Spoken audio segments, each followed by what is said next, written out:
those little things that I think that we can overlook and think it's trivial. It's not. We are not trivial, and our needs are not trivial. Mothers are the queens of the castle, but let's be real. It's not all ball gowns and glass slippers. On this podcast, we're giving you a peek behind the throne at the privilege and responsibility of wearing the crown. My name is Helen Hope Kimbrough, and I'm a proud wife and mom of 2 adult sons. And I'm Charlita Hatch, a proud wife, married to my high school sweetheart, and a proud mom to 2 little ones. Get ready as we share jewels with each other and you around all things connected to motherhood. So today we are excited to have Kris Elle, founder of Mother of Ease. Welcome. Thank you. Welcome. Girl, you know I had to look you up, right? I was just like, you have all of the credentials for the founder of Mother of Ease. You're a mother of 5. I am. Continue. Hold on. Yes. Just pause right there. A birth continuum guide, a certified doula, a certified lactation counselor, which I love. I have stories around that. A writer and educator, and a Black maternal and family health advocate. Oh, I love all this. All of it, right? And So queen mother, basically, is what you're saying. yeah, she's queen mother. All important for Behind the Throne, right? Yes. And so when I was on your site, there was like a welcoming component to your site to the Black woman. It said, "Dear Black woman." Yeah. And when I read it, I got chills.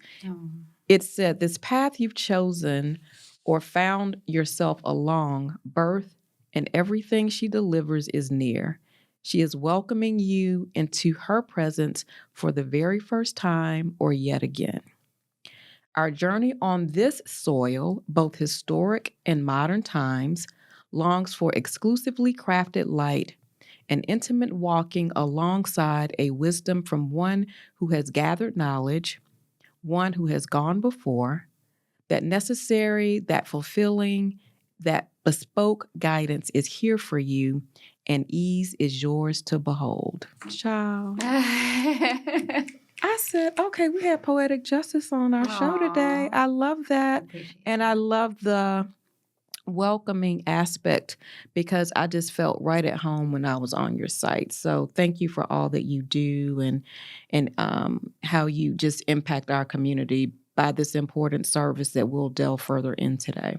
I really appreciate that. In all manners of my work and in who I am, I really try to work within a theme of hospitality always. I want to know how I can make any space and any place that we're in and who we're with feel hospitable. I think it's a lost art, and I think it's a craft and a discipline that's worth honing. And I think it translates to so many spaces, and most certainly in birth. Yes, definitely so. Definitely. Tell us just a little bit about you and your journey. I know we did just a brief synopsis of who you are, but there's more to you than what I just stated. There is more to me. So I think, first off, I think where I come from really carries me, knowing whose daughter I am from on high and then also on this earth. Yes. You know, my mother and my father, their experiences and what they navigated here as Black people on this soil, it really inspires me and it really empowers me and it really pushes me to capture and also deliver joy and be a witness to what it was that they didn't have access to and pull that forward and make sure I do my best to lavish that on my children and the people that I have an opportunity to work with. And most certainly also with people that I'm very close with, you know, in my circle. So. Yeah, no, that's awesome.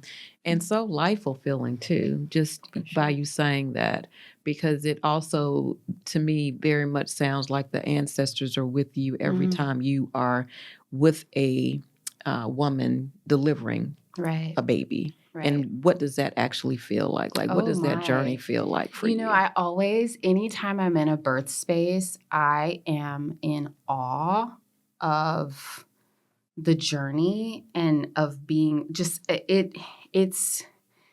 it never gets old. Like every single time I see a mother being born, which every single time she is born new, it's a new body, it's a new baby.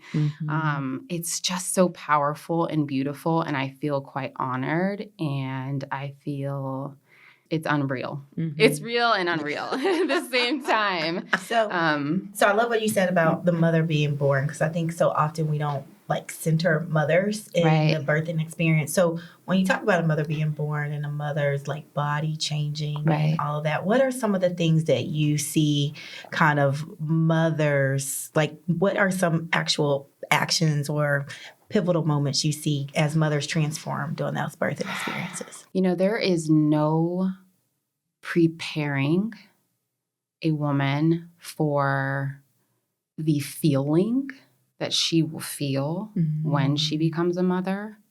I think that so many of us also want to try to gather as much as we can to understand and do this process right, and even think about being a good mom. What are the things that I need to prepare for? And we can do that from a technical standpoint, from a biological standpoint, and talk about that stuff, but nothing ever can just can blanket you with what it's going to feel like and what your motherhood is going to be like. And so I think there's always a wow factor for moms. Yes. Once they cross over. It's like, oh my gosh, I didn't know. I didn't know. And now I'm in here. And there can be a mix of things, of feelings of empowerment, sometimes feelings of inadequacy, or why didn't anybody tell me?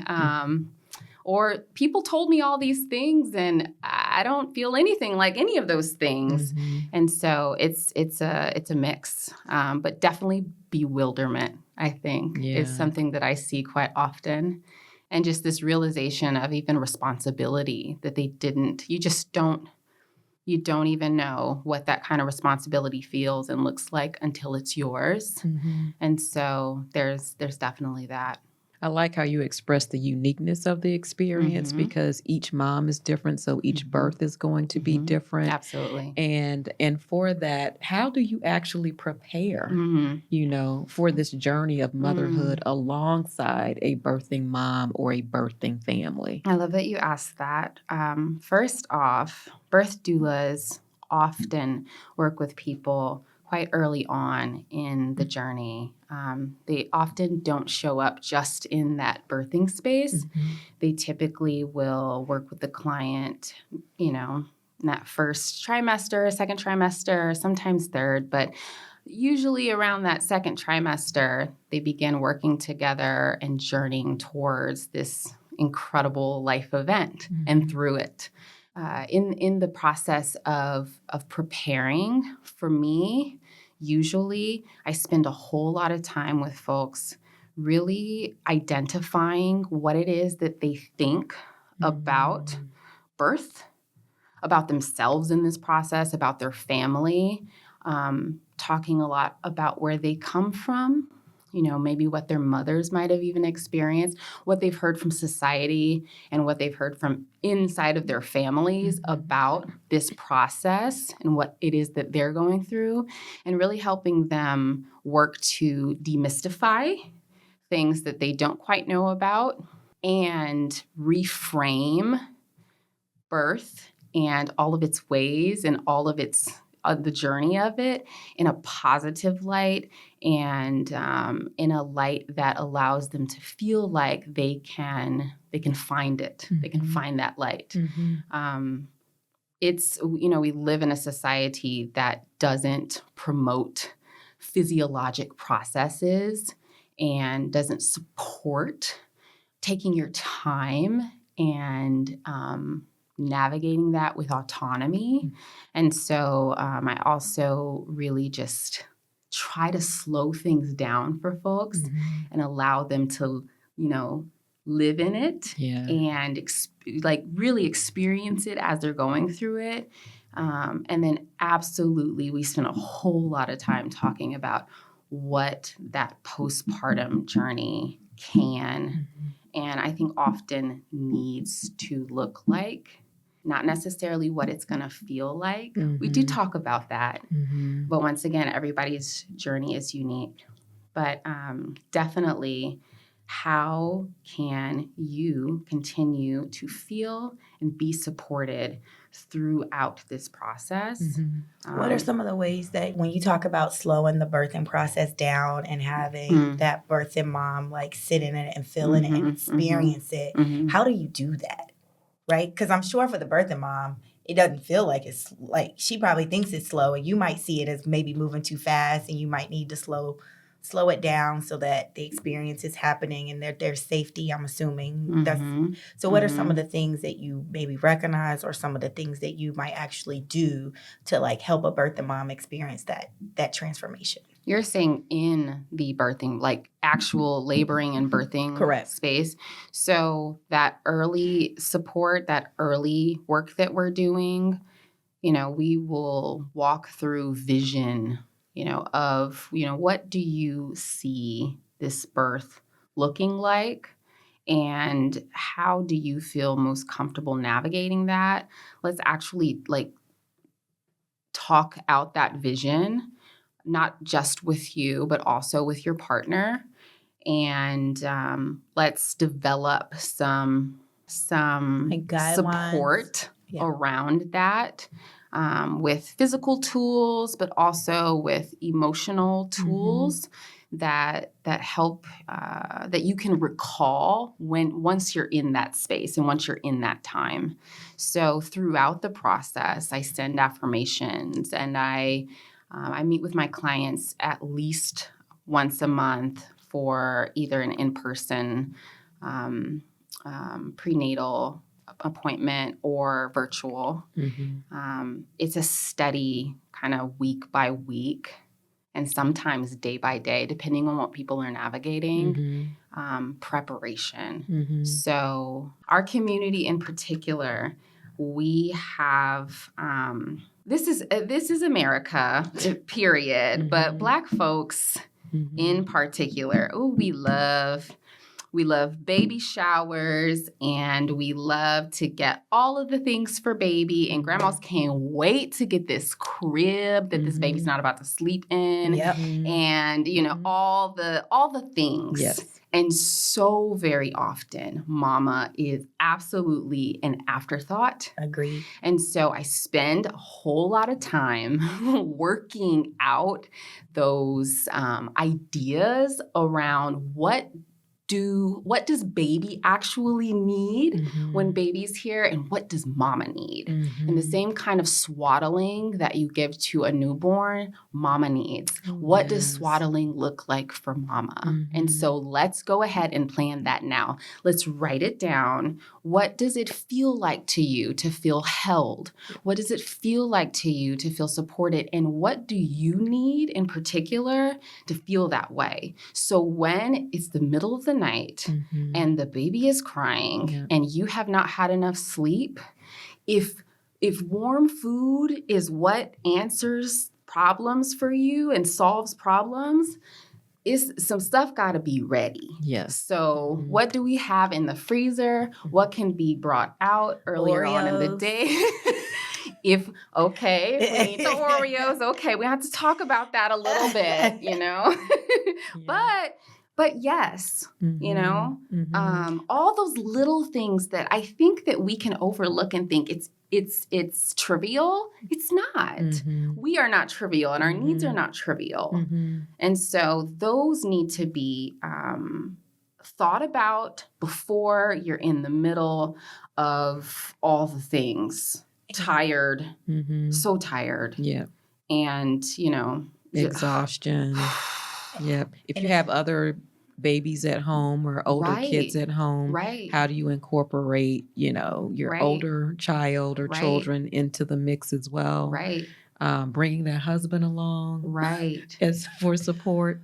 Which Well, and also, Mm-hmm. I talk a whole lot with dads about their what they see that nobody else sees. The woman that he knows that nobody else knows. I mean, he has such a powerful and important role in the safety and the nourishment of his girl Mm-hmm. and his family. And there are things, you know, for me as a doula, I never step in the place of a partner. I'm there to absolutely empower them to support in the way that they can. And I help to provide, you know, whatever tools that I can and encouragement that I can for that partner. There's a lot there.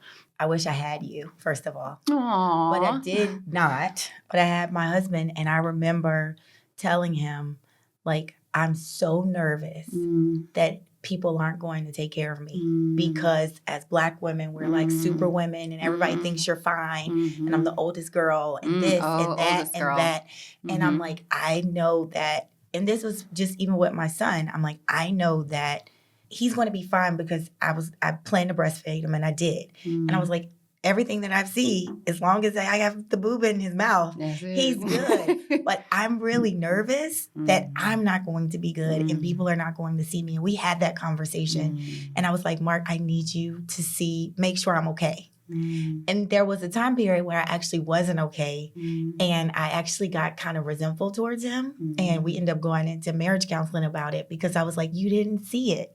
How did you not see it? And I realized that I put too much on him, right? Because he was like, it was my first time being a dad too. Right. And so I thought that you were just what everybody said, which is a crazy first time mom, right? So I thought that was what it was supposed to look like. And so it was really interesting how that situation could have been different if there was a doula around in the postpartum stage, not just in the birthing stage. So could you talk a little bit about that? Oh, so communication, number one, is mad important. It's like we absolutely need to have these conversations with our partners, with the community around us, so that they hear us early, not in the. It's harder in the middle of things, Yes. you know, when you're tired, when you think about marriage and. You know what? Let me mention this. So I like to say that pregnancy does not exist in a vacuum. Neither does postpartum. You are pregnant and you are postpartum and you are married and you are working and your mama died and, you know, your dog is sick. You've got other kids. All of these things are happening while you're navigating this continuum. And so it's really important to be able to voice and to be met with what you need to navigate all of those things. And it is quite difficult to do it in the moment. So it's important really, yes, to prepare ahead of time for what it is that you're likely going to be navigating all the way around. I already feel your calming presence, and I already know how you are with a birthing mom or a birthing family. And I'm like, that has to be like an incredible experience for your clients that you actually work with. And I'm sure they come to you and just talk about their delight in having you serve them, because you talked about service and how you are serving them and you are laying things around for them so that they are taken care of, so they are seen, so that they are heard, so that they are valued, either prepartum, during, postpartum, all of those elements. And so I'm loving just even how it feels when we're talking about it, like in this space, because there sometimes it's the opposite of that, where there is rigidity or there is hurt or there is fear and all of those things. And you are here just to kind of share a light and say it can be something else. Right. It can be a whole nother process. Right. And there can be trust in this space. Right. So how do you develop that trust in this space, specifically when in medicine or in childbirth, sometimes people don't necessarily feel that trust, or that trust is not being honored? I recently had a mom who expressed to me just how difficult it was for her to ask people for help. And we, this was during the prenatal period. And I want to use a bigger word than encouraged her. I think I did push, very much pushed her to recognize, based on things that she had shared about folks in her life, to recognize these attributes and these things that people would say to her, like, I'd like to help with, or is there anything I can help with? I say, okay, let's come up with the list of what's helpful for you. Because a lot of times people think that they're being helpful and they're being kind and friendly and all of those things, but you're like, I don't need you to come hold the baby. I need you to wash the dishes, or I need you to People drop don't want off. to do that. But we challenge that. We challenge that by advocating for ourselves very clearly.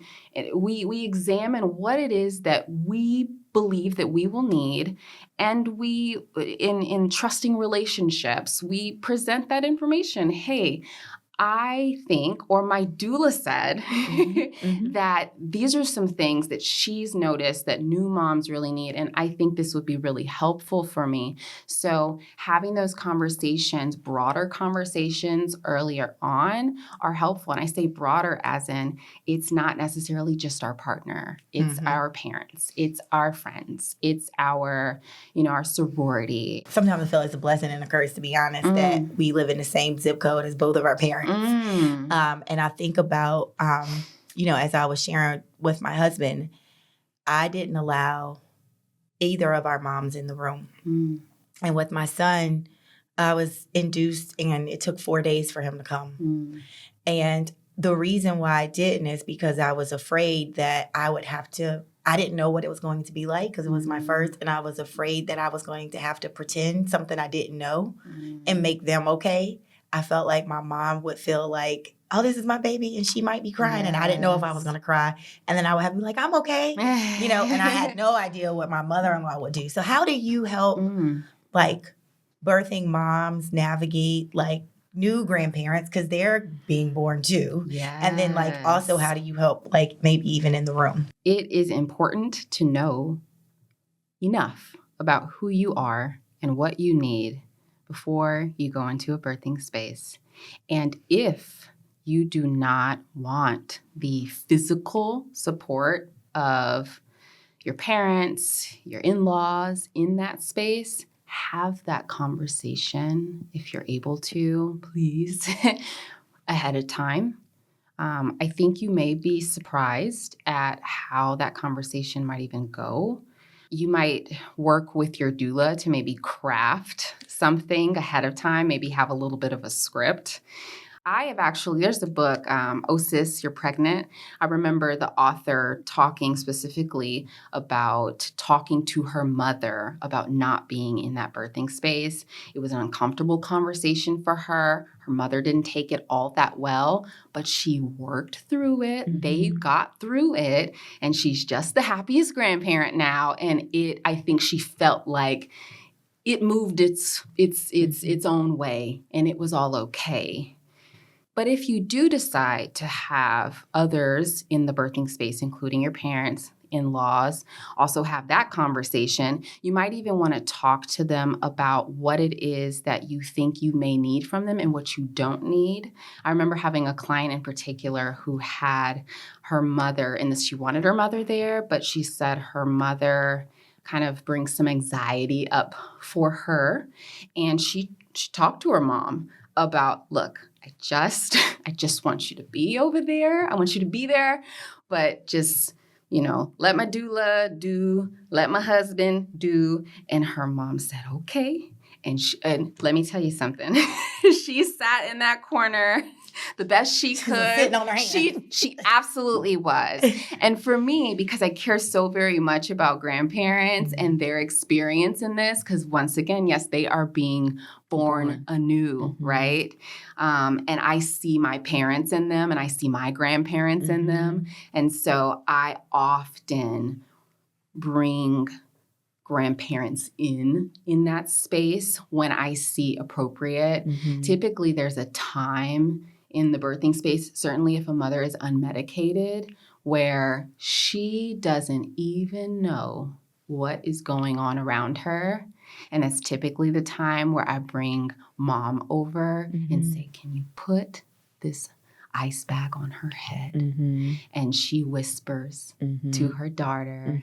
I've seen it. It's beautiful. And afterward, in talking to clients, I have been witness to just the joy of not only this mother, but of those grandparents who were able to be involved in the experience. So I hear that, and in that conversation with my husband, I told him, and I often tell him, and this might not be true, and I wonder if other, women, particularly Black women, feel this way, but sometimes I feel like all I have is him. I know. I feel like everybody says, there's a lot of people around you, but really what they are tapping. And I was actually just talking to him about how I feel like people are like, I know you're busy, but, or I know you got this going on, but, and I'm like, well, I mean, so what does that mean, right? And so I feel like the person who really sees me and really knows that I have a tough exterior, but I'm really sensitive and all of those things. And so when I do ask for help, right, in a birthing or postpartum or as a mom, as a wife. Postpartum is forever. About to be 9 years married, whatever. I'm like, it is such a big deal. Oh, yeah. When I'm doing it for you. And I know what you're saying is true, that we still have to put it out there. Yeah. But I think through my own therapy and work, I've learned that it's a control issue on my part. Yeah. But it comes from a place of a fear of disappointment. Yeah. And that people won't deliver what you give out. Right. And so you rather not ask. And so how would you coach your clients, particularly in one of the most vulnerable states I think a woman could be in, which is postpartum, to really push beyond that? Right. Sometimes people won't deliver. And, sometimes people won't ask you, how can I help? Or is there anything I can do for you? In living in places where it's just my husband and I and our kids, it's 2 kids and then 3 and then 4 and then 5. That's me. We're out here by ourselves. You don't have 5 kids. No, I don't have 5 kids, but it was just me and my husband. Right. There was no help. And I have my mom. And we couldn't afford help. And so, it literally was us having to rely on each other. Okay. So 2 things. 1, if you are in this space where those needs aren't going to be met by nobody else but you and your partner, lower the bar to wellness. Please, as much as you can. That's so good. Can you explain that a little bit? Identify what it is that you truly need and just do that. All the extra stuff, if it feels like extra, if it feels like too much, put it down. Anything you can put down, put it down. I came up with this acronym called HERS, HERS. She needs to hydrate. She needs to eat. She needs to rest. I think that last one is support. I came up with this a long time ago. Support looks different for everybody. That's true. Once again. So sometimes support, once again, is yourself. Yes. And then the second thing is if you have the funds, hire out. Instacart is hiring out. You might not have the money for a personal chef or someone to go, but maybe you got enough to get the Instacart membership and you can get the groceries dropped off. Yes. Netflix might be your monthly, it just gets you through those long breastfeeding nights. Convince yourself in your mind that this is good enough. And that you are worthy. Right. Right? Because sometimes there's the guilt with stepping away and taking care of yourself, even if it's like sitting in your car for 30 minutes and listening to Jill Scott minutes, right? But like, you deserve it. You do. And sometimes you feel like you don't because it's the weight of everything else that's on you. You know what? If you don't feel like you deserve it and you don't feel like you're worthy, and that's a whole thing to work through, even if, say, you don't feel like that and you cannot muster up the strength to feel like that, know that your child is worth you being okay. That's so good. So if you can't do it for you, do it for your baby. Amen. That you are taking care of yourself. It ain't for you then. It's for the baby. And that's a life lesson throughout. Absolutely. I'm like, my sons have always been my motivators, especially when things have been challenging and hard. And I would just look to them and say, I can get through this because I know I have to, because I have them. Yep. So would you say the doula is really the mom advocate? And you can have a doula and a midwife, or does a doula can do the same thing? So how would you make sure it was clear between like your OBGYN, your midwife, and a doula, and how you all work together or do not work together? So doulas support people who are navigating significant life events or transitions. Doulas are non-medical care providers, non-clinicians who provide emotional, informational, sometimes spiritual, often physical, think comfort techniques when serving in person with, say, massage or, other calming techniques. And birth doulas in particular do this for folks who are navigating the childbearing continuum. Typically in pregnancy, during labor and birth, and those early postpartum moments, and sometimes through maybe like the 6th week postpartum. There are fertility doulas, there are abortion doulas, bereavement doulas, birth doulas, postpartum doulas. Some people identify as full spectrum doulas, others death doulas. And so it really would serve anybody well to kind of see the scope of practice of particular doulas and the scope of practice of doulas in general. OBGYNs and midwives are both medical care providers.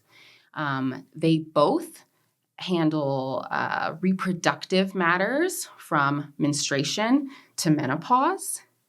OBGYNs in particular are doctors and surgeons. Midwives are not, but they are expertly trained to navigate from the midwifery model of care, which is really a whole person support, medical support. And particularly when it comes to pregnancy and childbirth, you're talking about a more holistically minded approach to medical care. And you don't necessarily always need a doctor if you have a midwife, but some folks do. Yep. Some people have congruent care and they'll work with their midwife. And if they, if the time comes and they need this doctor, they've been working with a doctor that they're able to maybe navigate a surgical procedure or some more high-risk care. So, and a doula is literally there continuously. So how do you insert yourself to make certain that there is trust in that moment on behalf of a birthing mom? For me, it starts before I even have a client. I have made great efforts to be productive in the community of medical care providers and non-medical care providers ahead of my clients so that when I walk into spaces in this place, people have seen me, they've seen me work, they have had we've had conversations. Anytime I can sit with a group of people and provide any kind of educational support or just community rah-rah, like I'm there for that. As much educating and updating that I can do for myself in this work, I continue to do. I see that as advocacy work for my clients so that when they come to me, I have essentially prepared a table. Before they're there. Yes. And so that when they're there, now we can work together to best address your particular needs, and I can give you a great overview of what it is that you'll likely be experiencing through this process, who you might meet, who you need to know. And we do this work early so that once you're in that space, you're not caught off guard. If something were to happen that challenged your preferences for your birth, you feel that you can navigate that. We're having conversations early on about asking questions of your provider, making sure that you get informed consent. If you have questions, you're going home and you're researching things and you're coming back to your provider and you're saying, hey, I really didn't understand this, or I'd like to know more about this. Can you tell me? Or this is something I'm really concerned about. What is your practice? How does your practice handle this? How do you handle this? I think it's important for, if people have medical care providers, if they choose an OBGYN, that they meet other doctors in the practice, other midwives, because if you're giving birth at a hospital, you don't quite know who's going to be on call. So it's really great to meet those people ahead of time. And it's likely that as your doula, I have met them too. I am so emotional as she is speaking. Well, I think I'm about to make you more emotional. No. Go ahead. So I love the way we started. And how you did the Dear Black Woman from her website. So I'd like for us to do that. And so I think it would be really interesting for us to give a letter based off our conversation today. And we can just go around until someone feels compelled to close it. And I'll start us off. Oh, beautiful. All right. Dear Black woman, you are worthy. Yep. Dear Black woman, I see you. I love you. I cherish you. I value everything that you are. I value the being who you are and what you mean to our world, and definitely what you mean to our community and our families. Dear Black woman, you are soft and you are incredible. You are me and you are us. And you are worthy of every bit of joy that comes your way and every bit of joy that you muster. You are powerful and necessary, and you matter. Dear Black woman, you are worthy, you are enough, you are the daughter of a king. You matter, you are seen, you are heard, and you are loved. You deserve a soft life, you deserve support, you deserve help, and you deserve a village. We love you, Black woman. Amen. So with that, we thank you so much for being here. This was an amazing experience. Yes. I felt like I was reborn. Me too. Through this. It was a very Come healing. through, mother. Yes. And so before we wrap, could you tell people how to get in contact with you? Absolutely. Definitely. Once again, my name is Kris Elle. I am the founder of Mother of Ease, a Black maternal and family health company focused primarily on the birthing experiences of Black folk. You can find me at www.motherofease.com. And if you'd like to set up an initial complimentary guidance discussion, I'd be honored to have you. Thank you. Yes, thank you. I really encourage people to do this. I got to find out if you're a full-service doula. I might just need a mom doula to navigate this journey. She gave us every element. She did. So, I've got a new offer coming soon that will address just that. Okay. So, all right. yes. Well, I will be on the lookout, ready for the alert. Yeah. Be sure to like, follow, or subscribe wherever you listen, and we'll catch you later. Bye. Take care. Bye. Thank you for listening to the Behind the Throne podcast. Be sure to subscribe to our channel and comment below with your feedback. Check out future episodes from us as we discuss motherhood from babies to adults.